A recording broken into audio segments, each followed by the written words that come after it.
Alhamdulillahilladzi amarna bitarkil manahi wa fi'lit ta'at.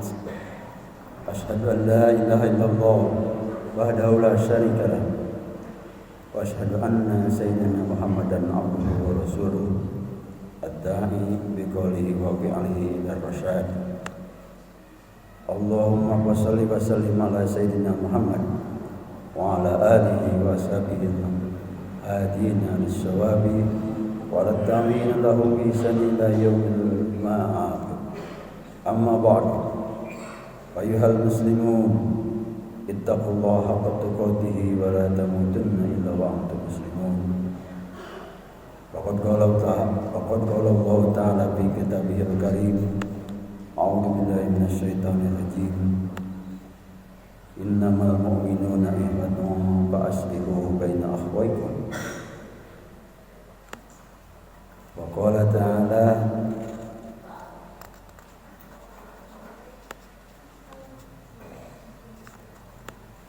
al-yawma nahtimu ala afwahihim wa tukallimuna aydihim wa tashhadu arjuluhum bima kanu yaksibun.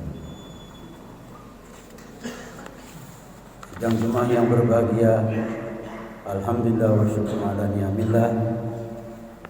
Siang kali ini kita dapat melaksanakan di antara kewajiban kita kepada Allah Subhanahu wa taala.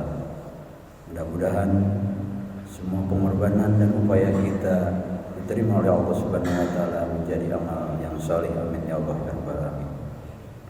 Sidang jemaah yang berbahagia, diriwayatkan oleh Abu Dawud dan Sunan At-Tirmidzi yang berasal dari Abu Jubairah bin Dahab menceritakan bahwa suatu ketika Rasulullah SAW tiba di Madinah. Beliau terkadang memanggil seorang sahabat dengan salah satu nama julukannya. Kemudian para sahabat lain mengingatkan pada Rasulullah SAW dengan menyampaikan bahwa, wahai Rasulullah, sesungguhnya ia tidak menyukai nama panggilan itu. Rasulullah tentu saja terhenyak karena Rasul tidak mengetahui hal tersebut sebelumnya, dan Allah pun langsung menurunkan ayat Al-Quran mengoreksi dan merespon apa yang dilakukan Rasulullah SAW. Pada peristiwa lain terkait dengan ayat yang diturunkan merespon apa yang dilakukan Rasulullah SAW,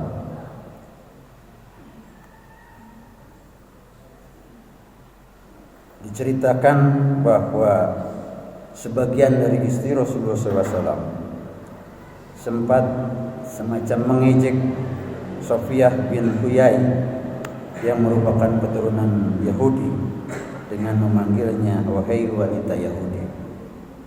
Ada pula yang meriwayatkan bahwa ejekan yang ditujukan kepada Ummu Salamah atau Aisyah terkait dengan bentuk fisik, dan itu pun direspon oleh Allah Subhanahu wa taala dengan menurunkan ayat suci Al-Qur'an surat Al-Hujurat ayat 10 sampai 13. A'udzubillahi minasyaitonir rajim. Bismillahirrahmanirrahim. Innamal mu'minuna ikhwatun fa aslihu baina akhawaykum wattaqullaha la'allakum turhamun. Sesungguhnya orang-orang mukmin itu bersaudara, karena itu damaikanlah kedua saudaramu yang bertikai, dan bertakwalah kepada Allah Subhanahu wa taala agar kamu dirahmati. Pada ayat 11 dinyatakan, ya ayyuhalladzina amanu la yaskhar qaumun min qaumin asa ayyakunu khairan minhum wala nisa'un min nisa'in asa ayyakunna khairan minhun wala talmizu anfusakum wala tanabazu bil alqab bisal ismul fusuq ba'dal iman faman lam yatub fa ulaika hum dhalimun. Wahai orang-orang yang beriman, Janganlah suatu kaum mengolok-olok kaum yang lain, karena boleh jadi mereka yang diolok-olok itu lebih baik daripada mereka yang mengolok-olok. Dan jangan pula perempuan-perempuan mengolok-olok perempuan lain, karena boleh jadi perempuan yang diolok-olok itu lebih baik daripada perempuan yang mengolok-olok. Janganlah kamu saling mencela, dan janganlah kamu saling memanggil dengan gelar-gelar yang buruk. Seburuk-buruk panggilan adalah panggilan fasik setelah beriman. Dan siapa yang tidak bertaubat, mereka itulah orang-orang yang zalim. Dilanjutkan dengan ayat ke-12. Ya ayyuhalladzina amanu ijtanibu katsiran minadh-dhonn inna ba'dadh-dhonn ismun wa la tajassasu wa la yaktab ba'dukum ba'dha ayuhibbu ahadukum ay ya'kula lahma akhihi maita fakarihtumuhu wattaqullaha innallaha tawwabur rahim. Wahai orang-orang yang beriman, jauhilah banyak prasangka. Sesungguhnya sebagian prasangka itu adalah dosa. Janganlah mencari-cari kesalahan orang lain, dan janganlah ada di antara kamu yang menggunjing sebagian yang lain. Apakah ada di antara kamu yang suka memakan daging saudara yang sudah mati? Tentu kamu merasa jijik. Bertakwalah pada Allah. Sesungguhnya Allah Maha Penerima Taubat lagi Maha Penyayang. Pada ayat ke-13 Allah juga berfirman, tetapi dengan panggilan yang berbeda. Kalau dua ayat sebelumnya ya ayyuhalladzina amanu, kalau ini ya ayyuhan nas inna khalaqnakum min dzakarin wa untha wa ja'alnakum syu'uban wa qabaila lita'arafu inna akramakum indallahi atqakum innallaha alimun khabir. Wahai manusia, sesungguhnya kami telah menciptakan kamu dari seorang laki-laki dan perempuan. Jadi dari jenis laki-laki dan perempuan. Kemudian kami menjadikan kamu berbangsa-bangsa dan bersuku-suku agar kamu saling mengenal. Sesungguhnya yang paling mulia di antara kamu di sisi Allah adalah orang yang paling bertakwa. Sesungguhnya Allah Maha mengetahui lagi Maha teliti. Sidang jemaah yang berbahagia, ayat ini 4 ayat dari 10 sampai 13 Al-Hujurat tadi menunjukkan sebuah upaya merekayasa masyarakat atau sosial dengan berbasiskan wahyu yang tentu saja sangat sistematis kalau kita melihat urutan ayatnya. Bergerak secara bertahap dari penguatan fondasi internal berupa teologis atau keagamaan, pemahaman keagamaan, menuju ruang lingkup pergaulan global atau kemanusiaan. Mari kita lihat inti dari rangkaian ayat tadi.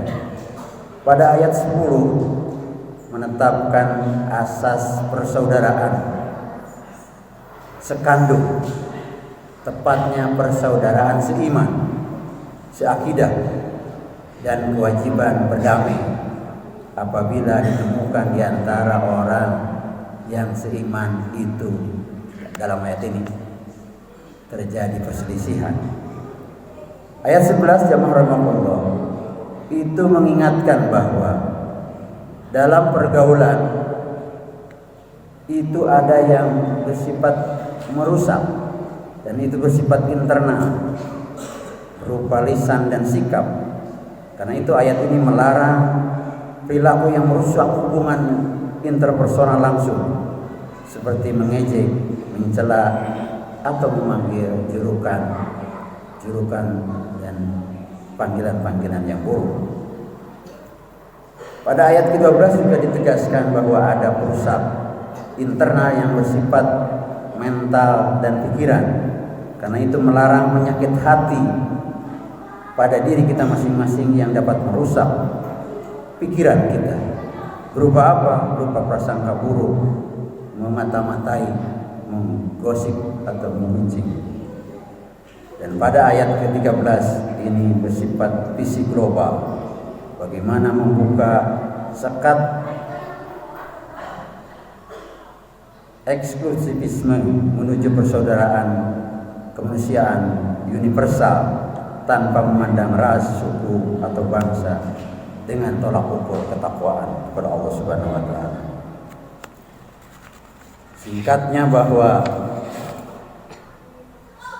hubungan antara ayat-ayat dari ayat 10 sampai 13 ini membentuk suatu ekosistem akhlak yang utuh. Ditegaskan sekali lagi pada ayat 10 membangun rumah persaudaraan, ayat 11 dan 12 membuang sampah dan racun dan yang akan menyebabkan runtuhnya rumah tersebut dari dalam, dan pada ayat 13 membuka pintu rumah atau bangunan tersebut lebar-lebar untuk dapat berinteraksi secara sehat dan baik serta terbuka dengan dunia luar.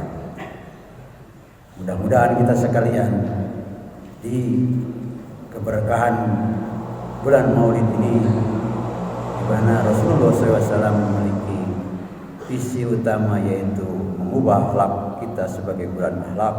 Mudah-mudahan kita senantiasa dibimbing oleh Allah Subhanahu wa taala dapat menerapkan apa yang dipandukan minimal pada surat Al-Hujurat ayat 10 sampai 11. Barakallahu li wa